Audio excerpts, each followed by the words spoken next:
செல்லப்பனுக்கு வயது 20. அவன் வாழ்க்கையில் எதையோ தவறவிட்டது போன்ற ஒரு உணர்வு. அவனது ஊரான முத்துப்பட்டணத்தில் எல்லாரும் வயல்வெளியிலும் கடைகளிலும் வேலை செய்து வாழ்ந்தார்கள். ஆனால் செல்லப்பனுக்கு மன அமைதி இல்லை. வாழ்வின் உண்மையான நோக்கம் என்ன என்று அவன் ஒரு முதியவரிடம் கேட்டான்.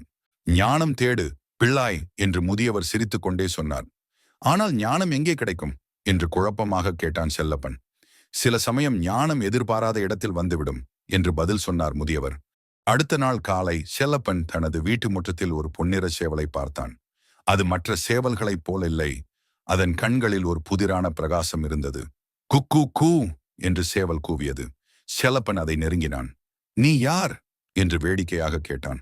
நான் உனக்கு ஒரு பாடம் கற்பிக்க வந்தேன் என்று சேவல் பேசியது. செல்லப்பன் அதிர்ந்து போனான். அன்று முதல் அந்த சேவல் செல்லப்பனுக்கு உண்மைகளை சொல்லத் தொடங்கியது. காலை வெயில் உதிக்கும் போது நீயும் உன் கடமையை தொடங்கு. சோம்பல் வாழ்வை அழிக்கும். நீ தண்ணீரைப் போலிரு, எதையும் எதிர்க்காமல், ஆனால் எதையும் தாண்டிச் செல்லும்.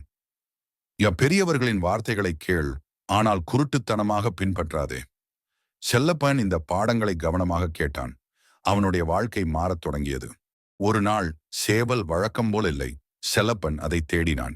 கடைசியாக அவன் பார்த்த இடத்தில் ஒரு தூவியும் ஒரு சிறிய பொன் முட்டையும் இருந்தன.